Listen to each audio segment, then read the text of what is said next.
नमस्कार, स्वागत है आपका खबरों का पंचनामा में। मैं हूं आपके साथ वक्ता। हम लेकर आए हैं देश और दुनिया की 5 बड़ी खबरें, जिस पर चर्चा के लिए हमारे साथ स्टूडियो में मौजूद हैं कैपिटल टीवी के editor in chief doctor Manish Kumar ji. Doctor साहब, आपका बहुत बहुत स्वागत है। धन्यवाद। सबसे पहले नजर डालते हैं आज की हेडलाइंस पर। 4 राज्यों में जीत के बाद लोकसभा में लगे मोदी के नारे। बीजेपी सांसदों ने पीएम मोदी का किया जोरदार स्वागत। हार के बाद कांग्रेस के G23 नेताओं ने पार्टी के खिलाफ खोला मोर्चा। कहा, पार्टी के नारद मुनियों ने लगाई पार्टी की लंका, अब इनसे ही निपटना होगा। नवाब के इस्तीफे को लेकर अघाड़ी सरकार में घमासान। फोन टैपिंग मामले में फडणवीस को नोटिस भेजने से अजीत पवार नाराज, बोले ऐसी स्थिति कभी नहीं हुई। द कश्मीर फाइल्स की तारीफ करते हुए कंगना ने बॉलीवुड पर साधा निशाना। कहा, सदमे में चले गए चमचे, बॉलीवुड की चुप्पी पर सभी दें ध्यान। खतरे में पाकिस्तान के पीएम इमरान खान की कुर्सी। विपक्ष लाया अविश्वास प्रस्ताव, जल्द होगी वोटिंग।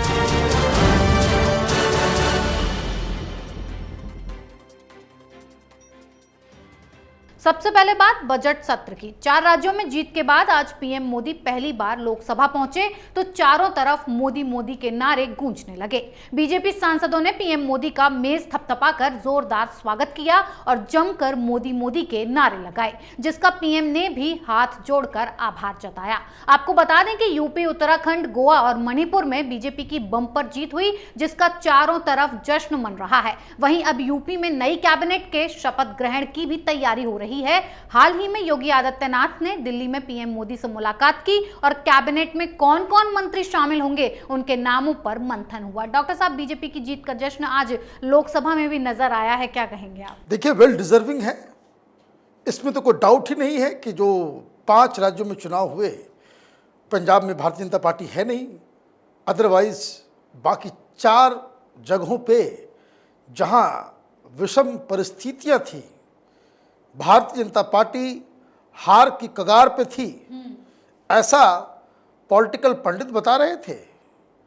लेकिन प्रधानमंत्री मोदी एक ऐसे शख्स हैं जो हारी हुई बाजी को कैसे जीत में तब्दील किया जा सकता है, इसके ये बहुत ही बड़े मंझे हुए पॉलिटिशियन हैं।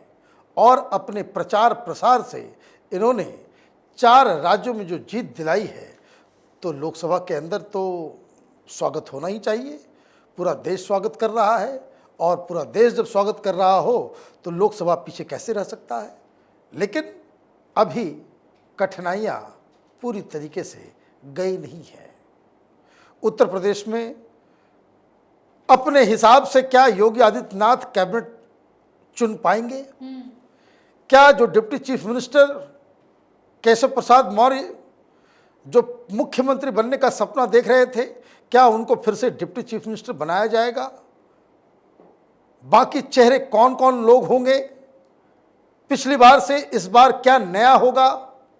ये सारी चुनौतियां उत्तर प्रदेश में हैं। उत्तराखंड का मसला अभी भी फंसा हुआ है। जिस शख्स के चेहरे पे आपने उत्तराखंड का चुनाव जीता, जिस मुख्यमंत्री ने भारतीय जनता पार्टी को मजबूत करने के साथ साथ चुनाव को जितवाने में एक अहम रोल अदा किया, पुष्कर सिंह धामी, क्या उनको फिर से मुख्यमंत्री बनाया जाएगा? क्योंकि बहुत तरह की लॉबिंग हो रही है, वो हार गए हैं चुनाव खटीमा से, तो क्या नया चेहरा डाला जाएगा? क्या प्रधानमंत्री मोदी फैसला लेंगे? अभी कई सारी चुनौतियां भारतीय जनता पार्टी के सामने है। लेकिन खबर ये आ रही है कि होली तक डिसीजंस ले लिए जाएंगे, और होली के बाद 20-21 तारीख को हर जगह नए मुख्यमंत्री जो अपना कार्यभार संभालेंगे, वो उसकी शपथ ले लेंगे। जी डॉक्टर साहब, एक तरफ तो बीजेपी में जीत का जश्न मन रहा है, तो दूसरी तरफ कांग्रेस में हार पर फजीहत शुरू हो गई है। सोनिया और राहुल गांधी ने हार पर मंथन के लिए CWC की बैठक की और कांग्रेस के संगठन में बदलाव की प्लानिंग तैयार की। इस दौरान G23 के नेताओं ने मोर्चा खोल दिया। कांग्रेस के विद्रोही कहे जाने वाले G23 नेताओं ने कहा कि हम राजनीतिक पर्यटक नहीं, आजीवन कांग्रेसी ही रहेंगे, लेकिन पार्टी में कुछ नारद मुनियों से निपटना होगा जो उन्हें बदनाम कर रहे हैं और उन्हें बीजेपी के इशारे पर काम करने वालों के तौर पर दिखाया जा रहा है। डॉक्टर साहब, G23 के नेताओं ने आखिर कांग्रेस में किसे नारद मुनि कहा है? देखिए, कहावत है, everyone has 100 father and every defeat is a bastard child. कोई जिम्मेदारी नहीं लेगा। क्यों हुआ ऐसा? कोई जिम्मेदारी नहीं लेगा। किसी की हिम्मत पड़ रही कि वो सीधे सीधे ये कह सके कि राहुल गांधी की वजह से ये हार हुई है। आपने पंजाब में क्यों बदल दिया चीफ मिनिस्टर? आपने उत्तराखंड में आपने क्यों नहीं किसी मुख्यमंत्री का चेहरा को आपने प्रेजेंट किया? गोवा में क्यों गुफअप हुआ? आप क्यों मणिपुर में बिल्कुल फिसड्डी हो गए? इन सब जगहों में आपको सरकार बनानी थी। और कौन ये कहेगा कि जब सारा कमान प्रियंका वाड्रा के हाथ में था तो यूपी में 2.5% वोट भी नहीं आ पाया। 2 सीट स्कूटर पर जाएंगे ये दोनों विधायक असेंबली के अंदर। तो ये फजीयत हो रही है। तो सबसे पहले तो जिम्मेदारी किसकी है उसको उसके ऊपर चिन्हित करना चाहिए जी। लेकिन ये G23 के लोग भी कह रहे हैं कि हम तो आजीवन कांग्रेसी हैं। तो कांग्रेसी चरित्र कहाँ जाएगा? कोई साफ साफ नहीं बोलेगा। तो ठीकरा कहाँ फोड़ा जा रहा है? तो राहुल गांधी के सलाहकारों के ऊपर, जिनको ये नारद मुनि बता रहे हैं। अब ये नारद मुनि है कौन और क्यों इस तरह की बात कही कि भाई हम राजनीतिक पर्यटक नहीं हैं? ये कटाक्ष है राहुल गांधी के ऊपर, क्योंकि राहुल गांधी, प्रियंका वाड्रा जिन जिन लोगों के साथ घिरे हुए हैं वो कांग्रेसी नहीं थे। कुछ नक्सली थे, कुछ वामपंथी थे। और ये लोग जनता के लीडर नहीं हैं। ये चुनाव जीतने वाले लोग नहीं हैं। इन लोगों ने चुनाव नहीं जीता। इन लोगों की कौन सी कंस्टिट्यूंसी है हिंदुस्तान के अंदर में, किस राज्य के ये नेता हैं, ये भी मालूम नहीं है। ये करते क्या है? ये सब पेड वर्कर्स हैं, सैलरी उठाते हैं कांग्रेस पार्टी से और इनका पूरा एनर्जी इसी बात पे लगा रहता है कि जो पुराने कांग्रेसी लीडर्स हैं उनको कैसे बदनाम किया जाए। बात सही है। कोई कुछ बात उठाता है, अखबार में छप जाती है, मीडिया में आ जाता है, बाकायदा छपवाई जाती है इस तरह की खबरें कि ये फला लीडर जो है वो कांग्रेस। भाई, राहुल गांधी ने इसी G23 की जब चिट्ठी आई सबसे पहले तो कपिल सिब्बल को कह दिया था कि भाई ये तो कांग्रेस का दलाल है। अब इस उम्र में, इस एज में जिन लोगों ने 40-40 साल कांग्रेस पार्टी को दे दिया, अब उनके पास सुनने को बस यही रहा है भाई ये सब विभीषण हैं, मीर जाफर हैं। तो ये तो चलेगा नहीं। सवाल बहुत ही सिंपल है। हार हुई है तो राहुल गांधी, प्रियंका वाड्रा और सोनिया गांधी की वजह से, उनकी खराब लीडरशिप की वजह से कांग्रेस पार्टी गर्त में जा रही है। और जब तक आप बीमारी को सही सही बताओगे नहीं तो इलाज कहाँ से आएगा? तो कांग्रेसी तो है, ये आजीवन कांग्रेसी हैं।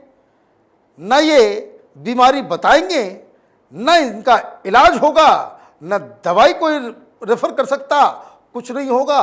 तो आखिर होगा यही कि फिर कुछ लोग इस G23 से बाहर निकल जाएंगे, कुछ आम आदमी पार्टी में जाएंगे, कुछ तृणमूल में जाएंगे और कुछ भारतीय जनता पार्टी में आने में ये लोग उसके फिराक में हैं। अब देखिए, यही चलता रहेगा। जी डॉक्टर साहब, दिल्ली में कांग्रेसियों के बीच बवाल मच रहा है तो वहीं महाराष्ट्र की अघाड़ी गैंग में फूट पड़ती नजर आ रही है। नवाब मलिक के इस्तीफे को लेकर उद्धव सरकार में घमासान तेज हो गया है और शिवसेना, एनसीपी आमने सामने आ गई हैं। इस बीच बड़ी खबर यह आई है कि जिस तरह से पुलिस ने बीजेपी नेता फडणवीस को नोटिस भेजकर पूछताछ के लिए तलब किया, उससे अजीत पवार नाराज हो गए हैं। पवार ने नसीहत देते हुए कहा कि पहले देश और महाराष्ट्र में सरकारी मशीनरी का दुरुपयोग करके एक दूसरे को नोटिस देने की हालत कभी नहीं आई थी। सभी दलों को मिलकर नोटिसबाजी बंद करके विकास कार्यों पर महत्व देना चाहिए। तो दूसरी तरफ महाराष्ट्र कांग्रेस अध्यक्ष नाना पटोले का कहना है कि सोनिया गांधी महाराष्ट्र में महाविकास अघाड़ी में शामिल होने के लिए तैयार नहीं थी, लेकिन बस बीजेपी की वजह से उन्होंने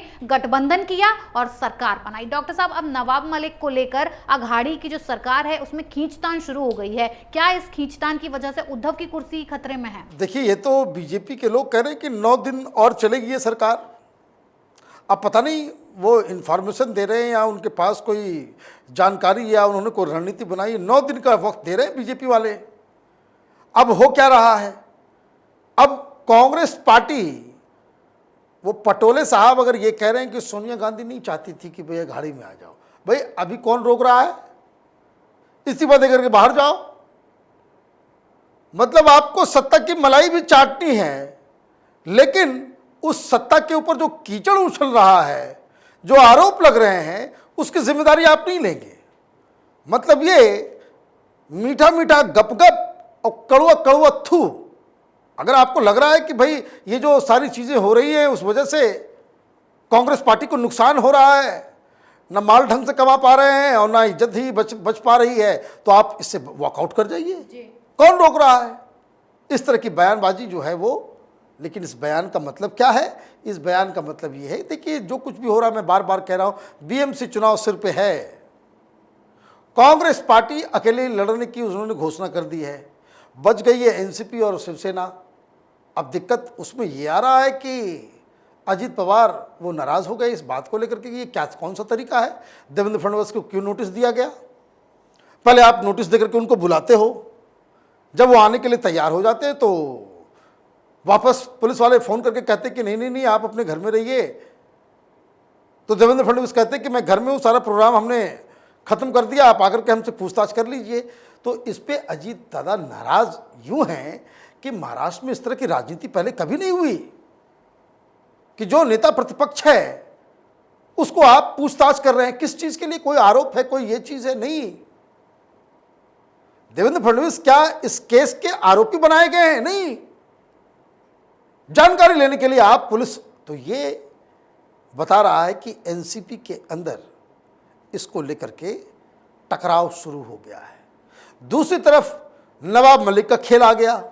नवाब मलिक इस्तीफा दो, ये बीजेपी लगातार कह रही है, और नवाब मलिक से इस्तीफा नहीं दिया जा सकता, उनको इस्तीफा नहीं देने के लिए कहा ये शरद पवार ने कि अगर वो इस्तीफा दे देते हैं तो मुसलमान नाराज हो जाएंगे, और शिवसेना ये चाह रही है कि भाई इस्तीफा दे दो, माथा से प्रॉब्लम खत्म हो, बीएमसी जाएंगे तो लोग यही कहेंगे, पूछेंगे नवाब मलिक का इस्तीफा कहाँ है। भाई अनिल देशमुख का तो आपने इस्तीफा ले लिया, तो मराठा मंत्री उसका इस्तीफा आप ले लोगे, मुस्लिम मंत्री होगा तो उसका इस्तीफा आप नहीं लोगे, और ये सब कुछ चल रहा है बीच में, और मालूम चला कि शरद पवार एक अलग गेम खेल गए। भाई जिस व्यक्ति को आप मंत्री पद से नहीं हटाना चाह रहे हो, क्या आर्गुमेंट है कि चूंकि ये वो मुसलमान है, उसके ऊपर गलत आरोप लगाए गए हैं, केंद्र सरकार अपनी एजेंसियों का गलत इस्तेमाल कर रही है। अच्छा ठीक है, मान लीजिए ये बात आपकी मान भी लेता हूं, तो ये बताइए भाई कि आप उसको मुंबई के जो एनसीपी का जो अध्यक्ष का जो पद है जिस पे नवाब मलिक बैठे हुए हैं, आप वहां से क्यों हटा रहे हो। शरद पवार मुंबई में एनसीपी का एक कार्यकारी अध्यक्ष ढूंढ रहे हैं, क्योंकि वो जेल चले गए हैं। आप अपने संगठन के पदों से उनको हटा रहे हो, लेकिन मंत्री पद से नहीं हटाना चाहते। ये अजीबोगरीब स्थिति है पवार साहब की। अब शिवसेना क्या करेगी, कैसे ये सब प्रेशर झेल पाएगी, क्योंकि ये काफ़ी दिन तक आगे लंबा चलता चला गया तो बीएमसी में शिवसेना का नाम लेने वाला कोई नहीं बचेगा, चुनाव हार जाएगी। शिवसेना की जान जो है वहीं अटकी हुई है। तो ये आपस में ही ये जो विरोधाभास है, ये जो सामने आ रहे हैं, ये किस पॉइंट कहाँ पे जाकर के ये ब्रेक करेगा, ये कह पाना मुश्किल है। लेकिन अब ये साफ साफ दिख रहा है कि कांग्रेस पार्टी, एनसीपी और शिवसेना तीनों अलग अलग रास्ते की ओर चल पड़ी है। जी, तो एक तरफ महाराष्ट्र का सियासी ड्रामा बढ़ता जा रहा है, तो वहीं दूसरी तरफ फिल्म द कश्मीर फाइल्स पर भी जंग शुरू हो गई है, और विवाद में बॉलीवुड एक्ट्रेस कंगना रनावत भी कूद पड़ी हैं। कंगना रनावत ने द कश्मीर फाइल्स का विरोध करने वाली जिहादी और देश विरोधी गैंग को करारा जवाब दिया है। विवेक अग्निहोत्री की फिल्म द कश्मीर फाइल्स की तारीफ करते हुए कंगना ने बॉलीवुड की तरफ से साधी गई चुप्पी पर सवाल उठाए और निशाना साधते हुए कहा कि कृपया द कश्मीर फाइल्स को लेकर इंडस्ट्री में छाए सन्नाटे को नोटिस करिए। सिर्फ कंटेंट ही नहीं, यहां तक कि इसका बिजनेस भी कमाल कर रहा है। फिल्म के लिए जो निवेश किया गया और जो प्रॉफिट है, अगर उसे देखें तो ये साल की सबसे सफल और फायदे वाली फिल्म है। डॉक्टर साहब, कंगना ने बॉलीवुड की चुप्पी पर जो सवाल उठाए हैं वाकई सच हैं? क्यों ये लोग सब चुप्पी साधे बैठे हैं? भाई चुप्पी इसलिए साधे हुए हैं कि ये फिल्म थोड़ी है, ये बॉलीवुड के नैरेटिव के ऊपर बुलडोजर चल रहा है। ये विवेक अग्निहोत्री वही बन गए हैं जो यूपी में योगी बाबा हैं। बुलडोजर चल रहा है हर तरफ। सारे लोग उसी की दहशत में कि भाई ये कहां से ये क्या लेकर के आ गया। मैं देख रहा था पुराने इंटरव्यूज, अमिताभ बच्चन ड्रामा करते हुए मीडिया के सामने कि कश्मीर को मैं बड़ा मिस करता हूं, कश्मीर तो स्वर्ग हुआ करता था, और जब हम लोग यंग थे, फिल्में बनाते थे, तो साल भर में 3-4 महीने तो कश्मीर में ही बीतता था। सोचता हूं कि वैसा दिन वापस आए। अच्छा, वापस आएगा कैसे? सच बोलोगे नहीं तो समय वापस कैसे आएगा? कश्मीर फाइल्स वो हकीकत को बता रहा है कि जिसकी वजह से बॉलीवुड वाले वहां फिल्म की शूटिंग नहीं कर पाते, तो वहां आप आतंकियों के साथ खड़े हो जाते हो। क्यों भाई? दुबई से फोन आता है, कराची से फोन आता है कि कश्मीर के जिहादियों को, आतंकियों को बहुत ही अच्छे लाइट तरीके से उसको प्रस्तुत करना। ये फिल्म ने सच्चाई दिखाई। अब देखिए 3 दिन हुए ना, 31 करोड़ रुपए की बिजनेस हो गई है। बम्पर सुपर डुपर हिट होने आ रही है ये। और अभी तो खेल शुरू हुआ है। मेरा अपना अनुमान है कि अगले 1 महीने तक ये जिस भी थिएटर में होगा सुपर हिट होगा और लोग देखने इसको जाएंगे। कई सारे राज्यों में टैक्स फ्री भी हो गया है। तो जहाँ तक कमाई का सवाल है वो तो है ही, लेकिन जो क्रेडिबिलिटी का सवाल है, जिसको लेकर के कंगना ने कहा कि ये सब चुप बैठे हुए हैं, ये बात सही है।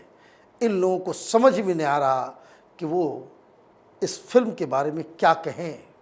उनको लग रहा है कि इनके तो ये नेपोटिज्म के इस परिधि से बाहर की फिल्म है। इसमें कोई सलमान खान नहीं, कोई शाहरुख खान नहीं, कोई आमिर खान नहीं, कोई कपूर नहीं। तो एक outsider, middle class, middle town का लड़का इतनी बुलंदियों पे चला जाए, ये इनसे बर्दाश्त नहीं हो रहा है और ये लोग शॉक में चले गए हैं। इसलिए मुंह खुल नहीं पा रहा है इन लोगों का, इसलिए चुप्पी है। जी, तो ये 1-1.5 महीने तक ये इनका सदमा बरकरार रहेगा, बहुत दिनों तक बरकरार रहेगा। जी डॉक्टर साहब। आखिरी खबर पाकिस्तान की बर्बादी पर। पाकिस्तान का संयुक्त विपक्ष प्रधानमंत्री इमरान खान के खिलाफ अविश्वास प्रस्ताव लाया है, जिसके बाद से उनकी कुर्सी पर तलवार लटक रही है। इमरान के लिए अगले 24 या 48 घंटे काफी अहम होने वाले हैं। इस प्रस्ताव पर मतदान से पहले ही साफ हो जाएगा कि इमरान का राजनीतिक भविष्य कैसा होगा। सरकार के 4 सहयोगी दल पाकिस्तान मुस्लिम लीग, MQMP, BAP और GDA जल्द ही अपना फैसला सुना सकती है। वहीं अप्रस्ताव लाने से इमरान खान बौखला गए हैं। इमरान खान ने अपने विरोधियों पर जुबानी हमला बोला और कहा कि उन्होंने आलू और टमाटर का भाव ठीक करने के लिए राजनीति ज्वाइन नहीं की है। डॉक्टर साहब, क्या इमरान खान की कुर्सी जाने वाली है? भाई, आलू टमाटर की कीमत आप ठीक नहीं करोगे तो कौन करेगा? प्रधानमंत्री मोदी तो नहीं करेंगे। वहाँ महंगाई है तो महंगाई को तो कंट्रोल करना ही पड़ेगा। मसला बहुत ही साफ है। देखिए वहाँ की रणनीति समझ लीजिए कि भाई क्यों जो हंच है वो कि इमरान खान की सरकार जा रही है। क्यों जा रही है? वहाँ जो नेशनल असेंबली है 342 संख्या है टोटल जी। तो इसमें कितने चाहिए? तो 172 वोट जो है उनको इमरान खान को चाहिए। और अभी इनके पास कितने हैं? अभी इनके पास 179 है जी। तलवार की धार पे है बहुमत इनकी, ठीक। और जो अपोजिशन है उसके पास 162 है जी। ये अपोजिशन में कौन? तो नवाज शरीफ की पार्टी, तो भुट्टो की पार्टी और बाकी लोगों का, ये सारे लोगों का 162 है। 10 चाहिए। 10 आते ही, अच्छा हाँ, 342 है लेकिन एक सीट खाली है तो 341 पे ही है। तो 10 सदस्य अगर और इधर आ गए तो मसला क्या होगा? इमरान खान की छुट्टी। अब वो फिर जो है आलू प्याज जो है वो करते रहेंगे, फिर मामला जो है उनके लिए खराब हो जाएगा। अब वोटिंग होनी है। 4 इमरान खान के जो गठबंधन है, ये जो 179 सीट जो है उनको बहुमत मिला हुआ है, उसमें इमरान खान की पार्टी है और 3-4 अलग अलग छोटी छोटी पार्टियां हैं जिसके बारे में आपने नाम बताया। तो मुत्ताहिदा कौमी मूवमेंट पाकिस्तान, बलूचिस्तान अवामी पार्टी, पाकिस्तान मुस्लिम लीग, ये 3 पार्टियां हैं, इनके पास 17 सीटें हैं जी। अब ये लोग भी नाराज चल रहे हैं। नाराज किसने चल रहे हैं, वहां की राजनीति को समझ लीजिए। आर्मी ने तय कर लिया कि इन छोटी छोटी पार्टी को आदेश दे दिया कि भाई ऐसा है, वोट अगेंस्ट में करना, जी। खत्म कहानी। वहां ऐसा नहीं कि पार्टियां जैसे हिंदुस्तान की राजनीति की तरह आप मत समझिए कि मुलायम सिंह यादव कुछ और फैसला ले लेंगे, लालू यादव कुछ और फैसला ले लेंगे, मायावती पलटी मार देंगी, केजरीवाल कुछ और गेम खेल जाएगा, वो ऐसा नहीं होता। वहां ज्यादातर पार्टी, जैसे रैलियां अगर हो रही है, अगर चारों तरफ से घेर दिया जा रहा है इस्लामाबाद को, तो वो ग्रीन सिग्नल आर्मी के पास से ही आता है जी। अब ये लोग कह रहे हैं कि भाई फैसला लेंगे। फैसला क्या लेंगे वो तो आर्मी वाले बताएंगे कि भाई तुमको उधर वोट करना है, वो उधर चले जाएंगे। और जिस तरह के रिश्ते बने हुए हैं इमरान खान और आर्मी के अभी जी। और जिस तरीके से पैतरेबाजी जो चल रही है आर्मी की तरफ से, उससे साफ साफ लग रहा है कि Imran Khan is not in a good book. और आर्मी का इशारा शायद हो गया है। अब कॉम्प्रोमाइज अगर बीच में हो जाता है तो कोई बात नहीं, अदरवाइज इमरान खान की छुट्टी लगभग तय लग रही है। डॉक्टर साहब, अगर आलू और प्याज टमाटर के भाव ठीक कर लिए होते तो बनी रहती कुर्सी। बिल्कुल बनी रहती। जी, बहुत बहुत धन्यवाद इतनी जानकारी। धन्यवाद। खबरों का पंचनामा में आज के लिए इतना ही। देश विदेश की बाकी खबरों और उनके सटीक एनालिसिस के लिए देखते रहिए कैपिटल टीवी। हमें लाइक कीजिए, शेयर कीजिए और कैपिटल टीवी को सब्सक्राइब कीजिए। नमस्कार।